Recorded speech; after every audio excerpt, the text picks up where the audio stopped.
E aí, Heracles, tudo bem? Pessoal, hoje vamos dar continuidade ao assunto do capítulo 7, né, nossa 10ª aula da unidade C, capítulo sobre a adolescência e puberdade, o sistema endócrino, parte 2, da página 146 a 153. Hoje a câmerazinha deu problema e eu não vou poder aparecer aqui no cantinho do vídeo, mas isso não impede que a gente tenha aula. Então, bora lá. Tá aí, né, o livro, as mídias sociais, né, e tudo que você precisa fazer para entrar nos grupos do Classroom. Hora da correção. Então vamos pegar as atividades da aula passada. Primeira questão, pergunta: puberdade é o mesmo que adolescência? Explique. Pronto, puberdade é um estágio de transformações provocadas pelos hormônios que acontece no período da vida, chamada de adolescência. Então, puberdade e adolescência não é a mesma coisa. Adolescência é uma fase da sua vida, puberdade é um estágio de transformações em decorrência da produção de hormônios que vai alterar o seu corpo. Então, puberdade é um estágio dentro da adolescência. Segunda questão, na puberdade, o corpo produz substâncias cuja presença no sangue desencadeia alterações no corpo. Como são chamadas essas substâncias? Então, a questão fácil, né? São chamadas de hormônios. Terceira questão, cite alterações que acontecem no corpo dos meninos durante a puberdade.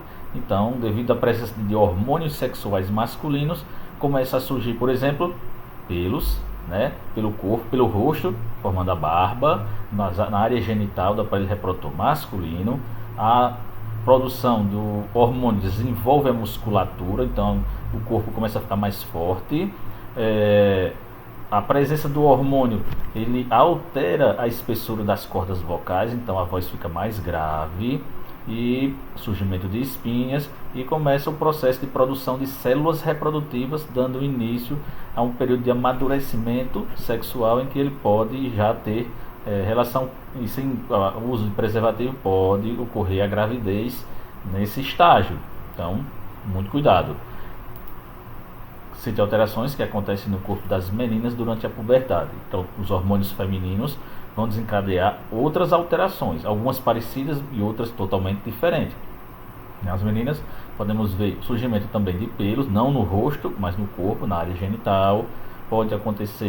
Vai acontecer o desenvolvimento das glândulas mamárias, né, as glândulas reprodutivas, e o surgimento de espinhas também, desenvolvimento do aparelho reprodutor feminino, o útero e o ovário vão amadurecer, o corpo vai tomar forma feminina, né, o quadril vai alargar devido à presença principalmente de gordurinhas que vão se depositar nessa região, e essas características são sexuais para as meninas. Quinta questão, cite alguns cuidados que uma pessoa deve ter desde a adolescência a fim de conseguir uma vida saudável e também para envelhecer com qualidade de vida. Então, nós temos um dos fatores cruciais para uma boa envelhecer com saúde, uma boa qualidade de vida, é a questão da alimentação. Então, uma boa alimentação, uma alimentação balanceada, variada, evitar o consumo de bebida alcoólica, fumo, praticar exercícios físicos, né? Isso tanto físico quanto mental, isso é importantíssimo para que tenhamos uma vida tanto na idade adulta, na velhice, quanto na idade adulta, beleza? Então é essa a correção da atividade, ok? E agora vamos dar continuidade, né, com os objetivos da aula. Então, a aula de hoje é importante para que possamos conhecer o nosso sistema hormonal, nosso sistema endócrino, como ele funciona e sua importância para o nosso corpo. Devemos também ter a compreensão das funções das glândulas, né, o que são e para que serve, né, e para o equilíbrio do organismo. Logicamente, nós queremos que vocês tenham consciência da importância de uma alimentação balanceada para que possamos ter um corpo saudável, consequentemente os estágios da vida, né, a adolescência, a vida adulta e a velhice esteja também em saúde, em equilíbrio. Então vamos lá. A motivação da aula, inicialmente, é sobre o perigo da diabetes, né? Epidemia de diabetes que nós estamos passando nesse momento, que não é tão visível na mídia, mas que é muito preocupante, tanto no Brasil quanto em muitos países, porque está crescendo a quantidade de pessoas que estão desenvolvendo essa doença. Ou você pode ter duas formas de agravamento, né? De desenvolver essa doença, devido a um problema que você desenvolve na infância, ou então na vida adulta, adolescência e vida adulta. Temos os tipos e os casos de diabetes que pode ser desenvolvido.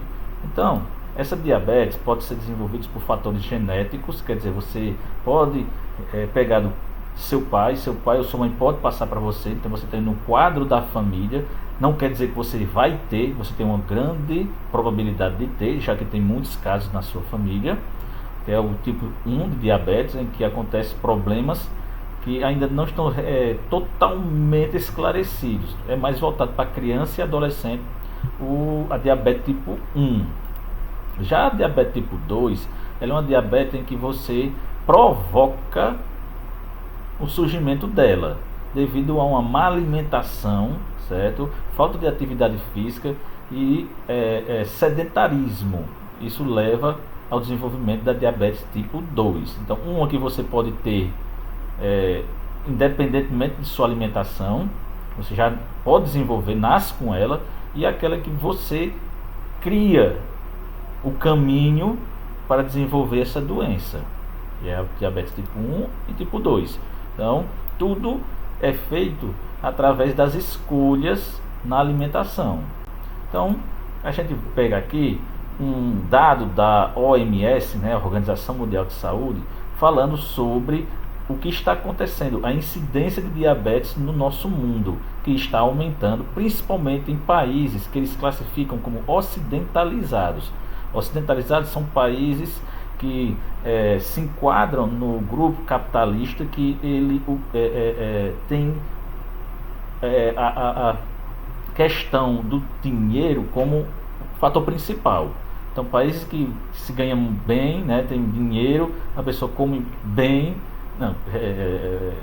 corrigindo, a pessoa come muito, não come bem, e esse comer muito, na maioria das vezes, é sempre de comidas que são ricas em gordura, em calorias, são alimentos que têm muito açúcar, e esses alimentos ricos em açúcar, eles têm a grande probabilidade de influenciar seu pâncreas a que ele não funcione mais. Então, são países que a expectativa de vida realmente ela não é alta, devido a grandes fatores que aumentam a morte pela questão da saúde. Aí esses países, em uma média de 20 a 79 anos, né, é o quadro de diabetes que se tem. Ou seja, 5,1% da população mundial, né, está entre 20 e 79 anos com diabetes. Só que essa faixa etária está se estendendo, tanto para o lado da velhice quanto para o lado da adolescência. E com isso, estima-se que até 2025 vai dobrar esse número de casos de pessoas com diabetes. Então, vai se estender para casos em que adolescentes vão entrar nessa faixa e mais idosos também. Tudo devido ao processo, ao meio em que ele vive e que a alimentação não é tão balanceada. Nosso corpo, para que ele possa controlar esses níveis, né, que nós temos dentro da alimentação, esses níveis de alimentos que são calóricos ou não, nós temos o sistema nervoso e o sistema endócrino. São os dois sistemas do nosso corpo que controlam todo o metabolismo, tudo o que acontece na sua vida. Ou seja, eles são responsáveis pela manutenção da saúde, do bem-estar. E eles vão estar trabalhando, vamos dizer assim, paralelo, em conjunto, né? O sistema nervoso com o sistema endócrino. Então, para que a atuação de todas as partes do corpo seja harmoniosa, é preciso um equilíbrio. É que esse equilíbrio desempenhado através de uma associação entre esses dois sistemas, o nervoso e o endócrino. Então, o modo de controle e a velocidade de comunicação é diferente entre os dois. Então, geralmente, o sistema nervoso controla o sistema endócrino e eles têm velocidades diferentes. Enquanto que o sistema nervoso ele estabelece a comunicação por meio de uma rede de nervos, então isso transforma a velocidade de informação muito maior, o sistema endócrino ele é mais lento. A diferença entre um e outro é a velocidade. Então o sistema nervoso leva milésimos de segundo para ir lá do crânio, lá da caixa craniana até, por exemplo, o dedão do pé. Então milésimos de segundos para que ele chegue de um ponto a outro. Enquanto que o sistema endócrino leva alguns minutos para poder chegar lá. Por quê? Porque o sistema nervoso utiliza esses nervos e o sistema endócrino utiliza o sangue. Então o sangue demora um pouquinho para ir de um ponto do corpo a outro. Os nervos não, são muito mais rápidos. E chegando no local, logicamente por ser direcionada, vai atuar no corpo todo, né, o sistema nervoso, no músculo ou numa glândula. Então o local de atuação é variado. Então eu tenho aí o sistema nervoso, controlando o sistema endócrino. No próprio sistema nervoso existem glândulas e que elas vão atuar controlando outras glândulas. Então nós temos aí o sistema nervoso em cima e embaixo aqui eu tenho o sistema endócrino. Os dois ajudando no comando do metabolismo do nosso corpo, do funcionamento do nosso corpo. O sistema endócrino, como eu disse, né, ele atua de forma mais lenta porque ele não usa nervos nem impulsos nervosos. Então ele leva sua informação através do sangue. Então ele utiliza a corrente sanguínea para transportar suas informações.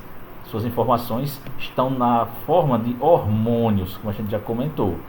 Então pelo sangue os hormônios vão se espalhar pelo corpo até chegar àquele local em que ele vai atuar, em que ele vai controlar, vai influenciar. Então pode ser lá do cérebro, o sistema nervoso chega na glândula muito rápido e a glândula vai produzir os hormônios para que ela possa atuar em uma região. De novo, o sistema nervoso mandou um comando para a glândula, aqui, adrenal, e essa glândula agora começa a funcionar. Então essa ação dupla de funcionamento é importante para o equilíbrio do nosso metabolismo. As glândulas, elas podem ser classificadas em glândulas exócrinas e endócrinas, certo? Essas duas designações estão relacionadas à presença de um caninho, de um tubo por onde a substância vai passar de um local para outro, ou não. Então, quando a glândula ela é endócrina, ela não possui esse caninho, esse ducto, e vai liberar suas substâncias, que são os hormônios, diretamente no sangue. Podemos dar como exemplo essas glândulas, como a do pâncreas. O pâncreas tem uma parte nele que produz hormônio, e o hormônio passa diretamente para o sangue, sem a presença de um tubo que ligue a glândula ao vaso. Já as glândulas exócrinas, essas sim possuem ductos, que são canais que ligam a glândula a uma determinada região ou parte do corpo. E lá ela vai lançar sua substância. Dá um exemplo. Nossas glândulas sudoríparas, a glândula do suor, ela é uma glândula que está enraizada dentro da pele. Aí, para que o suor saia, é preciso que exista um furinho. E esses furinhos que nós chamamos de poros. Então os poros são esses canais, esses ductos, de onde vai vir o suor, da parte de dentro, que está a glândula na pele, para a parte de fora da pele. Nós temos aqui o exemplo, aqui estão as glândulas, que estão ao lado da corrente sanguínea, e esses pontinhos amarelos é o hormônio, então ela lança diretamente dentro da corrente sanguínea. Nós temos, por exemplo, a hipófise, a tireoide, paratireoide, as suprarrenais, também chamadas de adrenais, pâncreas, ovários e testículos. Então essas glândulas não precisam dos furinhos para ir de um local para o outro. Eles vão cair diretamente no sangue. Já uma glândula exócrina, como por exemplo as salivares, existe um furinho aqui, ó, por onde vai passar a saliva. Nós temos as lacrimais, as salivares, sudoríparas, sebáceas, mamárias. São glândulas classificadas como exócrinas. O sistema endócrino, ele é um conjunto de vários outros órgãos que produzem alguma coisa para funcionar em alguma parte do corpo. Então, bem lógico, como a gente tem glândulas, são órgãos produtores de vários tipos de secreção, como por exemplo, hormônio, substâncias digestivas, e a gente já falou, ó, do suor, da lágrima, dos olhos, leite. Então, a glândula vai produzir algo. Certo? Pode ser um hormônio ou pode ser um suco, que pode ser digestivo ou não. Os hormônios, sim, o hormônio é uma secreção que é responsável por controlar, por ativar alguma parte do seu corpo, ajudando assim o metabolismo, o crescimento, a sexualidade. Então os hormônios, tem que lembrar, os hormônios vão sempre cair no sangue. Outras secreções vão cair fora do corpo, ou na luz de um órgão, como de suco digestivo, o suor, a lágrima, os olhos. As principais glândulas nós temos importantíssimas, que se essas glândulas falharem, vão desencadear doença que pode provocar até mesmo a morte. Nós temos uma glândula muito importante na nossa cabeça, chamada de hipófise. Nós temos uma no pescoço, chamada de tireoide. Também próxima às tireoides, nós temos outras chamadas de paratireoides, fica um pouquinho atrás dela, a tireoide. Nós temos as suprarrenais, também chamadas de adrenais, a gente vai falar dela. Temos o famoso pâncreas, e todas essas daqui, ó, tanto o homem quanto a mulher possuem. Já as glândulas sexuais, existe a do homem e existe a da mulher. Na mulher chamamos de ovários, no homem chamamos de testículos. A adrenalina é um tipo de hormônio produzido por uma glândula chamada de adrenal. Por isso, adrenalina, adrenal, ou então suprarrenais, porque fica em cima dos rins, renais, rins. Então são esses chapeuzinhos aqui, ó, que tem em cima do rim. Então os dois rins, esquerdo e direito, eles vão possuir glândulas aqui na parte superior, que vão produzir adrenalina, que é um hormônio que é, digamos assim, o hormônio do alerta, é o hormônio do susto, é o hormônio do perigo. O pessoal que é viciado em esporte radical, eles gostam disso porque libera muita adrenalina e deixa o corpo muito agitado. Então, a adrenalina é um hormônio que prepara nosso corpo para uma resposta rápida, uma resposta intensa, como você fugir, se exercitar, brigar, se preparar para alguma coisa perigosa. Então ele vai transformar seu corpo de uma forma que as sensações de visão, audição são aumentadas. Você consegue observar as coisas e reagir com muita rapidez. Só que minutos depois vai passar o efeito e você volta ao normal. Então, como a gente tem tudo aumentado, como no momento do susto, a pulsação aumenta, a respiração aumenta, o fluxo de sangue aumenta, os músculos se preparam para realizar alguma atividade, após alguns minutos, né, do susto passado, tudo volta ao normal. O hormônio vai sumir, a adrenalina some do seu corpo e tudo volta ao estágio inicial. Então você pode se acalmar, né? Então você passa o período de preparo para alguma coisa.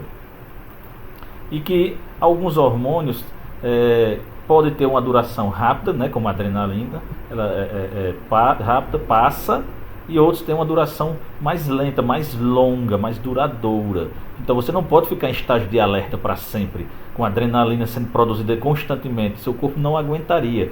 Os batimentos cardíacos seriam sempre acelerados, consequentemente você teria vários problemas de saúde. Então a adrenalina, ela tem que passar o efeito em alguns minutos. Outros hormônios, eles precisam permanecer no seu corpo durante muito tempo, até mesmo anos, décadas sendo produzido. Exemplo é o hormônio do crescimento. Então você produz ele do momento que nasce até mais ou menos o fim da adolescência, quando esse hormônio para de ser produzido e você chegou a uma estatura vamos dizer, satisfatória para a sua idade ali e você não cresce mais, tá certo? Não para cima, você pode crescer para os lados, né? Pode engordar.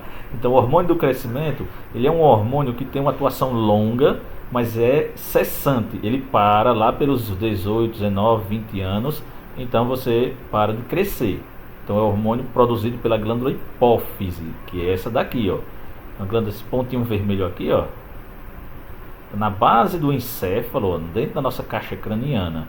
Então é uma glândula chamada de mestra, uma glândula que controla outras glândulas. Então é uma das mais importantes do nosso corpo. Então ela fica bem aí, ó, com funcionamento de produzir substâncias como o hormônio do crescimento, mas ela também controla outras glândulas, como por exemplo a tireoide, que é uma glândula que está aqui no nosso pescoço, ó, e que produz um hormônio chamado de tiroxina. Esse hormônio deve ser produzido nas quantidades corretas, nem mais, nem menos. Mas existem casos em que pode provocar o aumento ou a diminuição desse hormônio, e com isso você pode desenvolver alguns transtornos de saúde, algumas doenças. Então a tiroxina ela é muito importante porque ela controla nossa circulação, a pressão arterial, a gente já falou disso, na frequência cardíaca, lembra, da quantidade de batidas por minuto, atividade muscular, até mesmo de funções digestórias, até mesmo reprodutivas. Então é importantíssimo a tiroxina ser produzida, só que na medida certa. Quando o seu corpo produz uma quantidade baixa de tiroxina, você desenvolve uma doença chamada de hipotireoidismo. Tireoidismo. Hipo quer dizer pouco, então é um pouco tireoide, a sua glândula tireoide está trabalhando pouco, certo? Alguma coisa aconteceu ali e isso vai desencadear a baixa produção de tiroxina. Pouca tiroxina no nosso corpo faz com que o metabolismo diminua, ou seja, o seu funcionamento, tanto do coração, respiração, digestão, tudo começa a ficar um pouco mais retardado no seu organismo, mais devagar. Isso não é bom. Em adultos, isso pode gerar obesidade, tornar a pele seca. A pessoa pode ter intolerância muito grande ao frio, lentidão em atividades, tanto física quanto mental. Isso nas crianças pode acontecer e pior, pode haver problemas de crescimento ósseo e atraso no desenvolvimento intelectual, mental. Então, hipotireoidismo é muito perigoso, principalmente na idade das crianças. O hipotireoidismo é causado por distúrbios na glândula, como por exemplo a falta de uma substância chamada de iodo, certo? Uma substância química que a gente tem presente em determinados alimentos, que por lei é obrigatório, eu vou já mostrar aqui, e que a glândula, por não ter esse iodo, por não ter ele no nosso organismo, né, por uma falta na sua alimentação, a tireoide começa a trabalhar muito, muito mesmo, trabalhar muito, de tal forma que ela inflama, ela fica grande, ela fica assim, ó, tentando criar a tiroxina, só que não tem a matéria-prima, que é o iodo. A glândula precisa do iodo para produzir o hormônio. Se não tem o iodo, ela trabalha tanto que inflama. Hoje em dia, o sal de cozinha, que é um dos alimentos mais baratos que existe, né? Em toda casa tem sal, né? É obrigatório a indústria lá, a empresa que fabrica o sal, colocar iodo no sal. Então, se você observar bem, o nome está lá escrito na embalagem, é sal iodado, porque tem iodo na composição. Tendo iodo no sal, resolve esse problema se a pessoa não se alimentar em alimentos ricos em iodo. Agora, se a produção de tiroxina é alta, nós temos o contrário, o hipertireoidismo. Hiper quer dizer muito, tireoide vem de tireoide, né? Então a tireoide vai trabalhar e vai produzir em excesso esse hormônio. Então já vai provocar efeitos contrários, né? Não é mais uma questão de lentidão, e sim de rapidez do metabolismo.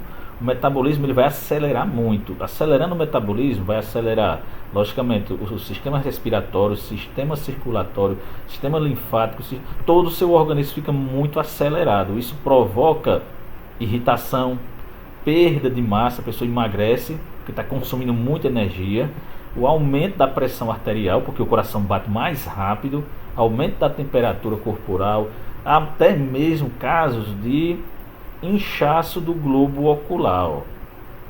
Então os olhos ficam bem esbugalhadozinhos, ó, né? Tudo provocado pelo excesso de tiroxina. Ele influencia até mesmo nisso.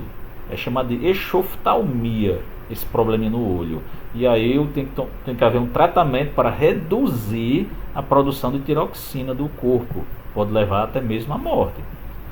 Passando para a próxima glândula, nós temos o pâncreas, que a gente já falou lá no sistema digestório. Lá na parte digestiva e aqui na parte hormonal. Ele vai controlar a glicose no sangue. Então o pâncreas produz dois hormônios importantíssimos para a nossa vida: insulina e glucagon. Aí tá aquele, ó, ele fica aqui pertinho do estômago, abaixo do fígado, né, ó, com a função de produzir suco digestivo, que é o suco pancreático, que já estudamos. E hoje vamos estudar a segunda parte do pâncreas, que é a parte endócrina, a parte hormonal.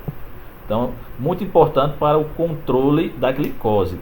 E a glicose é um alimento rico em energia para a célula. Então, a célula funciona à base de glicose, que está nos alimentos, que nós consumimos e mandamos para o sangue.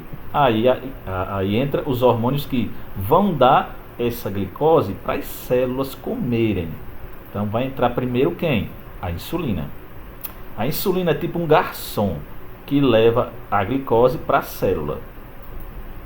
Então quando nós temos muita glicose no sangue, muita glicose, a insulina pega uma parte dessa glicose e transforma em um estoque chamado de glicogênio e manda principalmente para os músculos e para o fígado. Então imagine uma dispensazinha ali, né, que você tem comida de reserva, porque você está tendo muita glicose no sangue. Então ela vai dar para as células e uma parte vai ser transformada em reserva energética. Isso é importante para a gente. No caso em que a insulina não começa a transformar a glicose em glicogênio, seu sangue começa a ficar muito doce. Começa a ter muita glicose no sangue. Isso não é bom. Nós temos então um quadro de hiperglicemia, que pode levar a uma diabetes. Isso não é bom. Então, a glicose fornece para as células a energia para o corpo, através da respiração celular. O glucagon faz o contrário. Ele vai pegar aqueles estoques de glicogênio e transformar em glicose. Então, quando você passa muito tempo sem comer, né? Quando passa muito tempo sem comer, a taxa de glicose diminui lá no seu sangue começa a perder energia, então o glucagon vai lá nos músculos, no fígado, pega o glicogênio e transforma em glicose, novamente a taxa de glicose vai voltar ao normal. Se isso não acontecer, nós vamos estar com caso de hipoglicemia. Hiper é quando tem muita glicose no sangue, hipo é quando tem pouca glicose no sangue. A hiperglicemia pode prejudicar nossa circulação e a hipoglicemia pode prejudicar nosso sistema nervoso, porque nossos neurônios precisam de muita energia. Se não tem glicose, não tem energia, então vai ter dano no sistema nervoso. Para a gente concluir o capítulo, essa parte do capítulo, nós vamos entrar no tema sobre diabetes. Existe uma diabetes tipo 1, a diabetes tipo 2. São bem parecidas com os sintomas e como combater. A diferença é como você adquire uma delas, tá certo? A tipo 1 é a diabetes insulinodependente. Insulina, porque você precisa de insulina, você depende da insulina para viver. Ela é produzida, mas ela não funciona, ou seja, seu pâncreas ele não está quebrado, seu pâncreas está funcionando normalmente, só que o que ele produz não funciona devidamente. Então o problema não está no pâncreas, está na insulina que ele produz. A insulina não funciona. Se não funciona, ela não consegue mandar a glicose para a célula. Então a glicose, não indo para a célula, ficando no sangue, vai começar a se acumular à medida que você se alimenta. E a taxa de glicose vai aumentar, você vai passar para o estágio de hiperglicemia e pode levar a essa diabetes, que geralmente acontece na infância e na adolescência. Os sintomas: sede intensa, você faz muito xixi. Esse xixi, por incrível que pareça, contém muita glicose. Em casos em que pessoas que fazem xixi, digamos, em um local assim que tem perto de um formigueiro onde tem formiga, as formigas ficam lá no xixi, o que não era para ser. O xixi devia ser salgado, tem muitos sais minerais. E o contrário, tem tanta glicose no seu corpo que até mesmo a urina, a taxa de glicose é alta. E é nesses exames que o médico solicita que ele detecta se você tem diabetes ou não. Muita fome, porque a quantidade de glicose está aumentando no seu sangue, mas essa glicose não está indo para a célula, então suas células estão famintas. Isso reflete na sua alimentação, na sua sensação de fome. Se não for tratado, pode provocar problemas circulatórios, né, problema visual, renal, como e até mesmo a morte. Sendo tratada, logicamente, através de injeções de insulina. Então, você vai ter que tomar injeção de insulina pelo resto da vida. A tipo 2 é igualzinho à tipo 1. A única diferença é o corpo para de produzir insulina. Certo? O pâncreas não produz uma insulina quebrada. Ele simplesmente, digamos assim, entrou em greve. Ele parou de produzir insulina. Certo? Se ele produziria insulina normal e tudo ocorreria por uma vida saudável. Mas simplesmente o pâncreas parou de produzir insulina.